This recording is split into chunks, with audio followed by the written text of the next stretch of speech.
Welcome. You're tuned into Life is a Sacred Journey. Every week, we bring a new perspective to aging and caregiving. Here is your host, Michelle Pope. Good morning, good afternoon, or good evening, wherever you are in the virtual neighborhood of Life is a Sacred Journey. My name is Michelle Pope, and I am your host here at Life is a Sacred Journey. We are a podcast that has been engaged in sharing with the community how it feels to be a caregiver, what it feels like to be aging in this time. We are advocates against ageism, and we really want to have a broad spectrum of conversation around just even life, life in general. We had a conversation at the end of the 2024 about, dating and being single over 60. And so great conversation. And then we have guests that come on from around the world, actually, and who have written books or want to share their experience about their caregiving.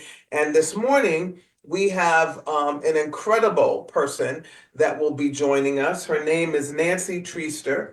Nancy is the co-founder of the Caregiver's Journey, which is a podcast. When she cracked the code on how to get her husband sleeping back on track early in his journey with dementia, Nancy Treaster felt like a new normal was finally within reach.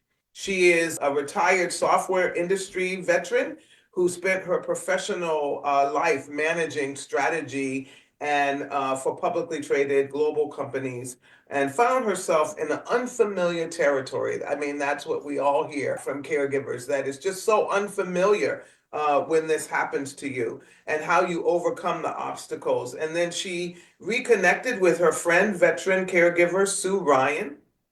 And the two of them lamented the lack of candid and practical advice for the day-to-day of caregiving that people are living with. And as you know, here at Alzheimer's Services of the East Bay, we have provided respite for people living with all forms of dementia for the last 37 years until December, when funding ran out and we closed our doors. And this is the very thing that we're going to talk a little bit about, but with Nancy in the Caregiver's Journey, along with Sue, the knowledge that you need to care for someone that's living with dementia, but the respite services. I saw an article that Nancy was contributed to, and it's that thing, the crisis of where are people going to get respite. I mean, we were only even giving 4 hours a day because that's all that the Medi-Cal system allowed. And for some people, they could pay privately, but for others, they couldn't.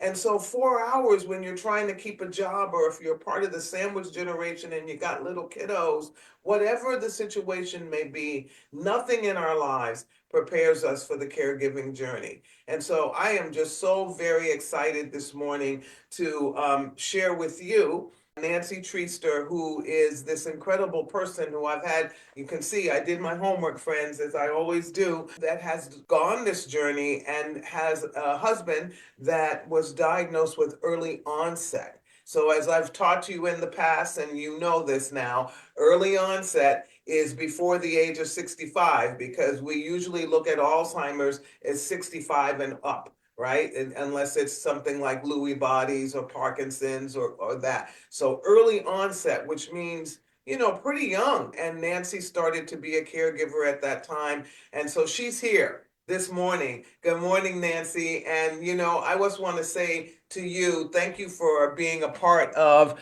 the caregiving journey, because that's what it is. We're all in this journey together.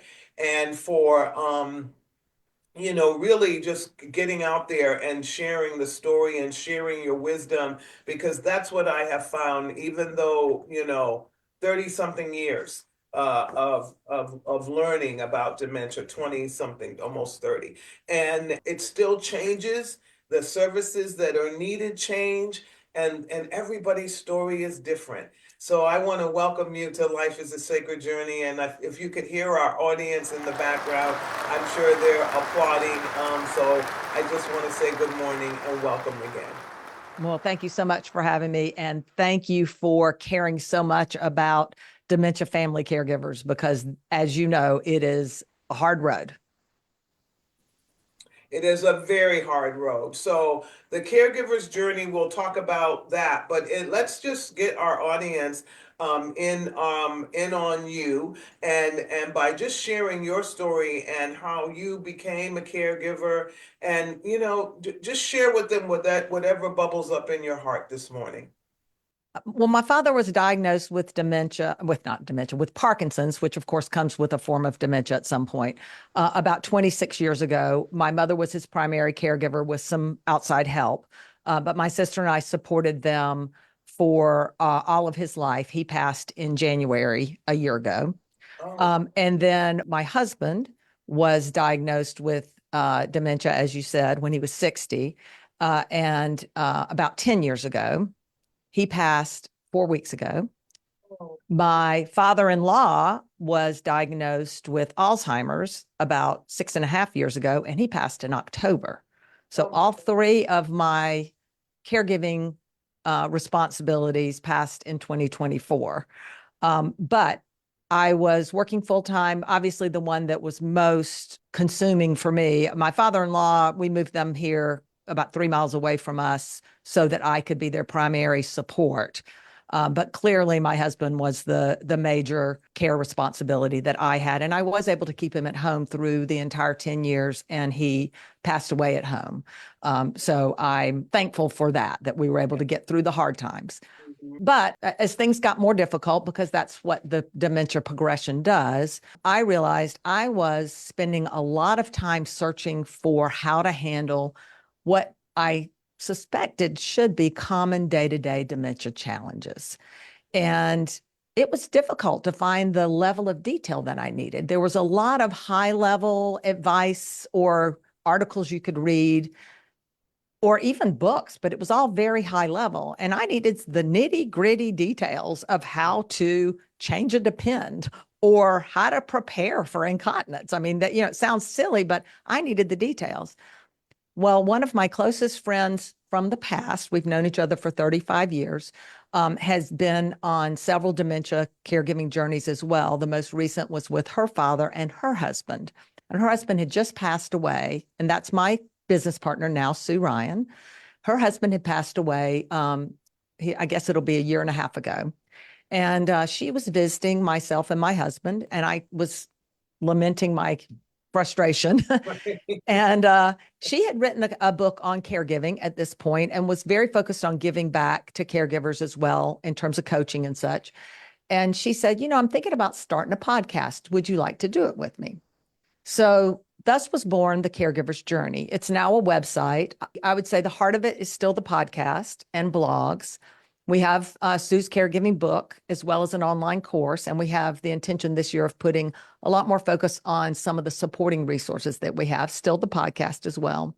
But Mhm. the podcasts are about 20 minutes, and they're not discussions with people. They are 20 minutes of practical tips about a topic. Right. What to do with delusions, Yes. how do you handle them? What are what, how do you get your head right when there's a delusion that starts? How do you get through the delusion and all the way to the other side of it? Bathing, dressing, eating, drinking, um, incontinence, um, safety, home safety. They are podcasts, and they're very tip oriented and action oriented. I So love that's what's different about them. hmm I love that because that is what I have found when families have come to our respite center is that they will say that they call and this is not a ding at the Alzheimer's Association at all. They are great partners and they do great work in the community. But because they are more of a resource and academic arm, that practical stuff where and I'm not saying that maybe some of their employees haven't been caregivers because maybe they have. I don't know that. But it's very different when you're in a bathroom because I've been there here at the center, and you're trying to pull somebody's pants down to change them because they're soaking wet and they are screaming bloody murder and trying to kick you Yes, because ma'am. their dignity is being invaded, which it is, It is. and you're trying to do it with give them dignity, but also know you got to get those pants off, is a very different thing than looking at a piece of paper that tells you about incontinence. Yes, ma'am. And we spent, Sue and I, we tell the stories just like you said. Just we give the tip, and then we talk about why that's an action think about it this way, and here's what here we literally have a video on changing a bowel movement for a mobile care receiver. Because how else are you supposed to know, right? And so anyway, but our tips are, we have the tip, we talk about it, why this is a good approach, and then we give our experience, what we did wrong that caused us to come up with this approach, or what we've learned that, that makes this approach a good, at least, thing to start with. Giving up the keys, taking away the keys. I mean, we have a podcast on that, and most of it's me telling you what I did wrong and how difficult it was. Right. But what I've learned on how you can do it maybe a little better than I did. So, well, Nancy, when you decided to work with, I'm not going to even say work, partner with Sue, that you were already in the caregiver journey with your husband, but when you heard about it, what kind of resources were given to you at that time? I think it's important to hear, you get this diagnosis, you're in the doctor's office, neurologist's office, and they say this, and then what? You hit the nail on the head. And then what, right? Because the doctor is there for the diagnosis. And one thing I've been telling people is, your care receiver got a diagnosis of dementia. You just got a diagnosis of caregiver. That's right. And you don't even know it, but right. You just got a diagnosis, and caregiving is a team sport. You are accepting the caregiving responsibility for your care receiver, and you are accepting the caregiving responsibility for yourself. That's right. Because you have to be a caregiver for both people. Right. And so it's a mindset that you don't get until, and we just recorded an episode on that this week. It'll be out January 28th, to talk about self-care, and because it's the last thing you want to hear when you're in the middle of the nightmare of, like you said, I'm dealing with incontinence, and someone says, "Are you taking care of you?" That annoys the stew out of you. Yeah. And it's so annoying. And yet it's legit, right? You know, so anyway, so that's, there is the point where I'm just coaching the people who haven't gotten to that point yet, to realize it is a team sport. You're the caregiver for both people. Yeah. And you're given really no resources. There is a place here in North Georgia. One of our most active customers, listeners, is a woman where she's funded from a foundation, and her role is to connect. When she works for the North Georgia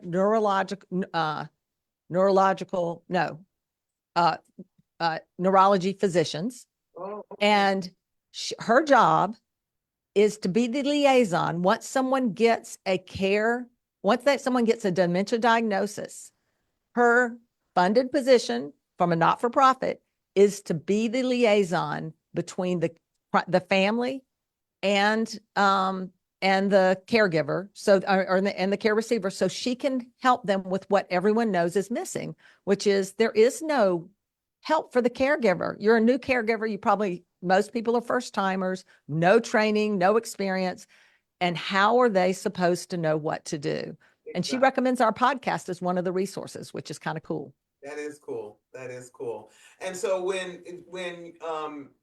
when you were looking at the resources for you, did you just, because there is an abundance of resources I've found out there, but there's not one place that you can get the information. Is that the same in Georgia? I don't Yes. In general, I'd say the biggest issue I found were two major issues. First, I didn't know I was a caregiver.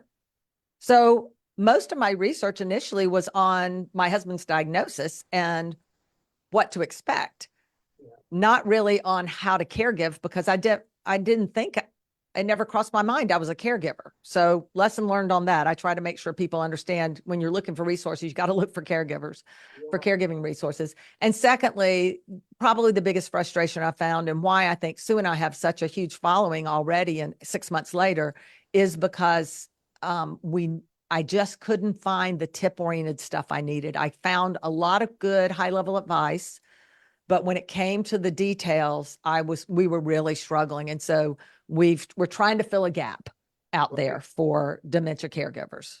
And so, because you have a podcast, that's so great that people all over the world actually can tap in and get those resources. And I'm definitely going to make sure we talk about the caregiver's journey ongoing, because that's kind of the same thing, except for we bring authors and different folks in. But at the end of the day, what you're doing is so vital for caregivers. And one of the things that I would like to hear from you are, did you get help from in your caregiving journey, any of them, with people coming in to the home to help, or?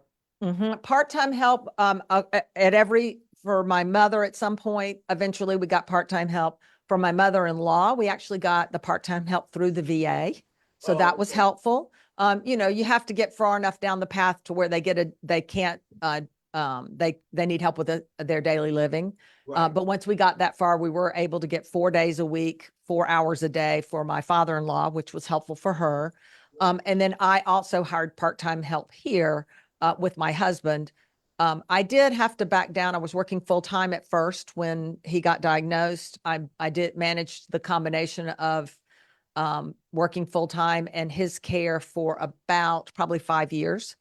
And then I went part-time for about 2.5 years, and then retired. Thank goodness I was of the age where that was a reasonable thing to do.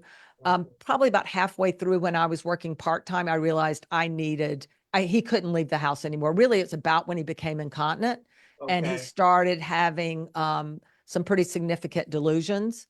What I like to describe as the messy middle, when they're no longer able to do really much independently, and you're having to assert some control over what they're doing.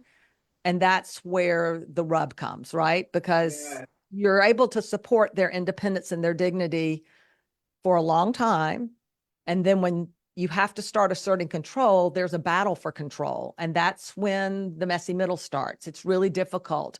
And so I hired part-time help, and we struggled through those. That was when a lot of people do find it's best to try to go to a care community if they can afford to do that. It's another reason why we have the caregiver's journey, is so many families can't afford it. They don't even have the option of moving someone into a community, right? And so the day-to-day questions need to be handled. But I do believe if you're going to keep someone at home, there is a point where you cannot do it by yourself, because they can't leave the house at some point. Someone has to go to the grocery store. Someone has to run, to the doctor on their own. They're just things you cannot do by yourself. You have to have either part-time help at home, or you have to put them in a care community. It's just impractical to do otherwise. Well, and then also you need that break, and you can't do that unless you go leave the home and leave the experience. And I know a lot of caregivers right now that are, they're in it, and they're not able to take that break, and you can see the wear and tear on their emotions in the caregiving even. 100%. Yeah, and so having someone to come in to help, even if it's about not even taking care of the person, but helping with the household chores or whatever however you decide to use that care, it's very important. I agree 100%. Wow. And then, so did you, all of this is so fresh and new to you, as far as and I really send my heart out to you, because a lot of grief in 2024. But what about support groups? Are there support group resources that you provide? So we partner with dementia support groups, but really at this point, we focus mostly on online support groups. Michelle, only about 40% of our followers are in the US, 60% are outside the US. Wow. Isn't that amazing?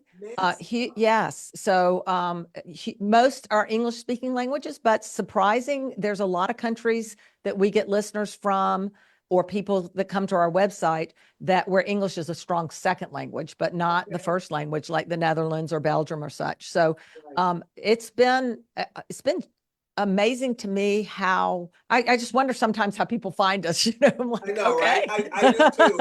I'm in the Like, same. yeah, you see Italy or France or some place, or some country that you're not even sure is a country, like how did someone find me like that? So, but anyway, we're really happy to do that. But we try to think when we provide a resource, or even in our podcast when we're going through something, we try to make sure we don't take a US centric approach if we can avoid it. We try to think about, in the US, you'll need a medical power of attorney. That's also what it's called in the UK, but you need to check your country, and we describe what it is so that they know in their country they need to look to see what this particular thing is called, so that Love they it. understand what they need to do. And so the same with the support groups. We try to find the online support groups because that's easier for our listeners to engage in. I love that because we can be very U.S. centric when we're talking about a disease that isn't U.S. centric, Mhm. and also this. I found this out with the word respite. I was speaking to a Asian family, and Mhm. I used that word respite because that's the word we use, and I could tell I lost them, Mhm. and I finally said, okay, um, take a break, and they were like, oh, and because they did not understand, Good that word point. doesn't exist in Yeah. their mindset. And then with another set of family, when I said take a break, I insulted them Oh, because really? in their culture, because they look at it as they have to take care of their family member, and it's not about taking a break. So I had to Oh. find a way to say, but you have to take care of your own health and your own Mhm. mental well-being so that you don't become a caregiver that's agitated yourself, because the behaviors are going to provoke Yes. agitation. Agree. And it is interesting because I'm a big believer in um there's a point in your caregiving experience, hopefully, not everybody gets to this, but where you have this acceptance of what's happening, and you're able to be present with your care receiver in a way that you're just calm. It doesn't matter what they do. You're good with it. It's like we're here. This is where we are, and we're going to deal with whatever comes in this moment, and we're not going to judge, and we're going to try to make sure that this person has the best possible experience, or at least my golden rule of caregiving, and it's a pretty straightforward one, is do unto others as you would have them do unto you. And so if I bring back incontinence because I think that's the most undignified thing that people who have dementia or any severe challenge have to deal with. And that's you're just asking them, you're just putting them in a position where there's just no way to have a dignified solution to it. No. And so I feel like, how would I want, even if my husband doesn't understand what's happening right now, how would I want him to treat me if I were in this circumstance? So when he had delusions and would be upset, I would think, if I was frightened and didn't know where I was, and you were a stranger and I couldn't get where I felt like I needed to go, how would I want you to treat me? And that is if you look through everything with that lens, it'll change your whole attitude. Yep, yep. And then, I've had these glasses I'm cleaning up, as I said on the onset. We're closing down after 38 years of service. It's breaking my Oh heart my. every day. But I've had these glasses in my office. They're cheap glasses. And every time I've spoken with a family, I said, you have to put on different glasses. You have to look through the lens of the person that you're caring for. You're no longer using your So true. sight, your emotions, your feelings. You're looking into them to figure out. And Nancy, you hit it right on the nose.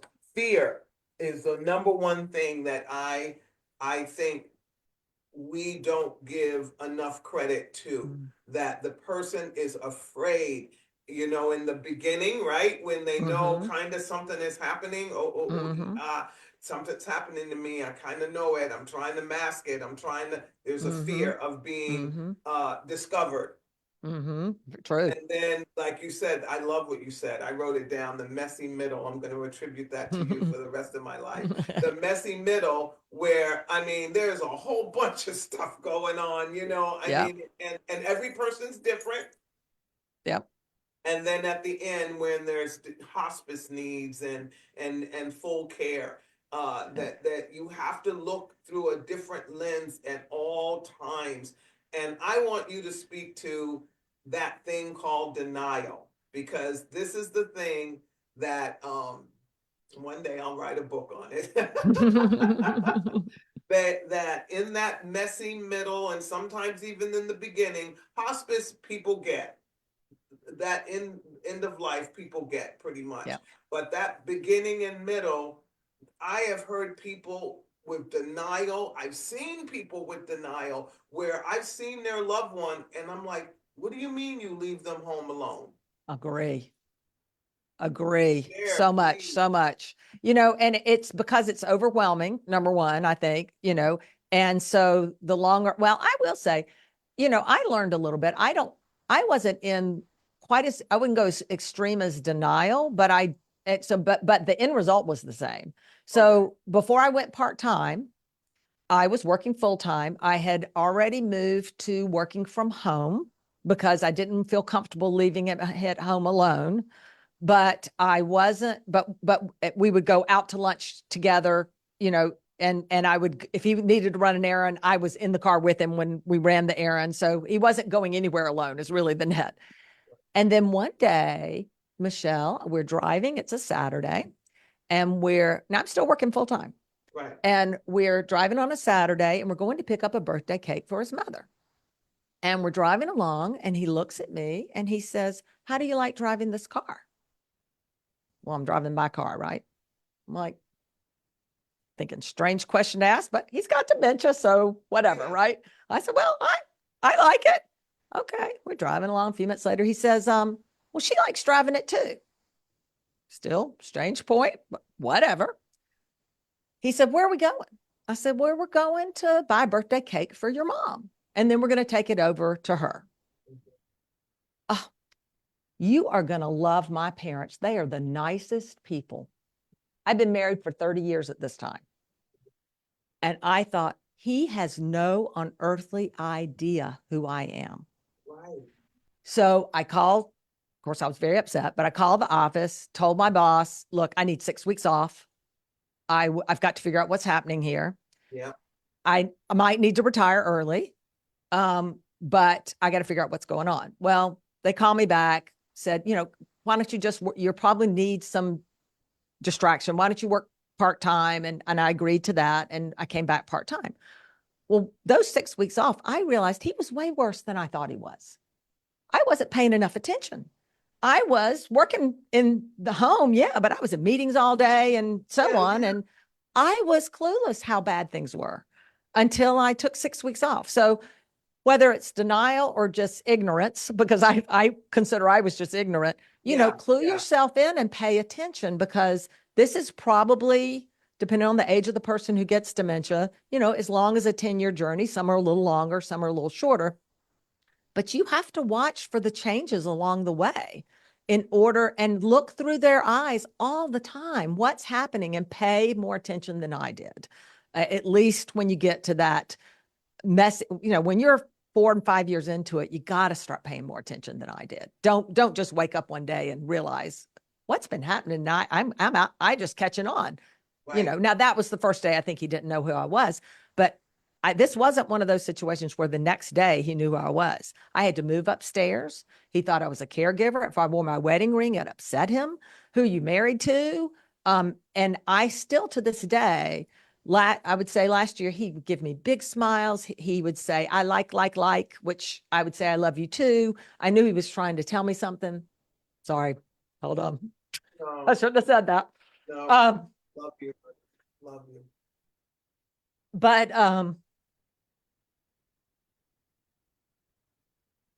I still didn't know, after 34 years of marriage, 35 this month, if he loved me as his wife of 35 years, or of his caregiver for 4 years. You know, Right. I still can't tell you who I was to him. But we figured it back out is the net. Right. And I definitely know he loved me, but Right. it was but I was definitely a stranger in the house for a long time. Yeah. Oh, friends, this has been an incredible conversation. Nancy, I'm sending you a big hug. To Thank you. Nancy Treaster, who is the co-founder of the Caregivers Journey. And one of the things that I'm going to say to you, because of Nancy being here with us this morning, if you are a caregiver, care partner, I love the word care partner, It's but nice. caregiver out there, um, you've got to understand it's a new way of being. You've never experienced this before. It's not like raising children. I've heard social workers say that. Well, it's like when you're raising a kid. No, it's not. No, it's not. No. And what you need are resources. And the Caregiver's Journey podcast is one of the places that you can go and get hands-on experienced information that's, and again, I'm not telling you not to go to the Alzheimer's, because people will write me. I'm not telling you to go to the Alzheimer's Association. I'm not telling you not to listen to your social workers that are assigned to you through your healthcare, blah, blah, blah. But what I'm saying to you, it's not enough. And it's not going to be I just love this term, that messy middle.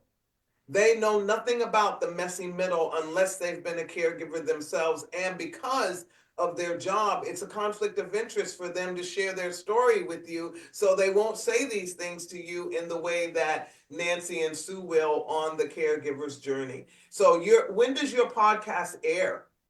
Every other week. Every So the last one we just did released one on January 14th. So Tuesday mornings at 4 a.m. because of my international audience. So Okay. Tuesday mornings, 4 a.m. Every other week, we just did one on family emergency planning on January 14th. So and our caregiver self-care one will be on coming out on the 28th. Okay. And so folks can go to they can get it. Anywhere, YouTube, Okay. Apple, Spotify, Okay. Amazon Music, wherever they go for their podcast, we should be there. Okay. And then I see a book here. Did you write a book about? That is Sue's book, Okay, Sue's book. which we annexed into the Caregiver's Journey once we created the Caregiver's Journey from her. She's actually a coach. She does a lot of Okay. leadership coaching, so she transitioned it from her leadership coaching business into the Caregiver's Journey. But it's a great book. I really enjoyed it. Yeah, I saw it here, and so it says the caregiver's journey. We're all in this We're all on this journey journey together. together. Yeah. Same thing you said at the beginning, which is really interesting. That's Yeah. the way we end every one of our podcasts. We end with, we're all on this journey together. That's our last sentence in every podcast. I love it. I love it. And I love that you're out there. I'm going to start supporting and watching your podcast as well. Thank you. I'm on we do Life is a Sacred Journey every single Friday at 8 a.m. We're going to be looking at doing different things and researching better ways to do it as I move into this next phase of my life. But I really want to thank you for being there for caregivers all over the world. And I said that. It's so funny. I didn't know that at that time. All over the world, because again, being a care partner to someone who, as you eloquently said, that can't remember you, but they know they love you. They know that there's an affection that they feel, but they're not quite sure what it is. They can't tell you at a certain phase in the disease journey that you matter. It takes a lot emotional. It takes a lot of Energy. emotional fortitude away. And Yes. so I just want to just say to you, first of all, I'm sorry for all of your losses in 2024. That's a great deal to have to, just take in and breathe in as a person.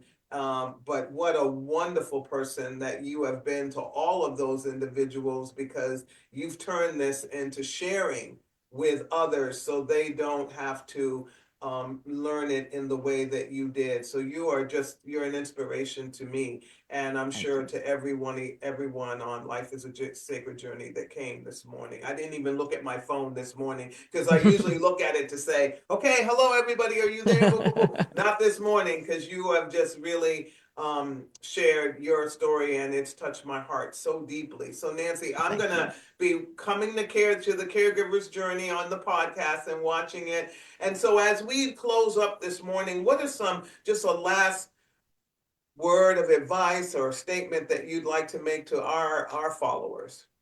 I would say, please, if you know someone who's a dementia family caregiver, whether they're care receivers in a community or whether they're at home, those most people are first timers with no training. Please just pass on the information about the caregiver's journey. Our only goal, Sue and I, is to get the word out and help people. That we have no other goal than that. This is a second act for both of us. So we are looking to just give back to the world and try to help other people have a smoother ride. I love that. So stay there for 1 second, Nancy. We'll close out. Friends, I hope you have a wonderful weekend. It is Friday. Get out there into the world. You know how I close: hug a tree, pet a cat, pet a dog, hug yourself. Know that the journey that you're going through, this beautiful life journey, it does this, it ebbs and flows and tides and does whatever. And then to all of our friends in the Los Angeles area, you are in our prayers and thoughts as you continue to have fires down there. And if you are someone that is very depressed, feeling anxiety, feeling like you are not worthy and your life is not worth living, please get a phone or a laptop or whatever and type in 988. There are people on the other end of the line that will support you through this moment. You are not alone, and you shouldn't be alone, and you matter. And so get out there in the world, and share your love, share compassion, share all that good stuff that's inside of each and every one of us. You don't have to hold it to yourself, because you know what? It's no fun if you just hold it to yourself. So get out there and have a wonderful weekend. I thank you for coming to Life is a Sacred Journey, and we'll see you next Friday. Thank you, Nancy Treaster and the Caregiver's Journey. Share this so that other people know all about what Nancy and Sue are doing, because it's remarkable work. Okay, friends, have a wonderful weekend. Be good to yourself. Be good to somebody else, because they need it. And we'll see you next week. All right. Bye. Thank you.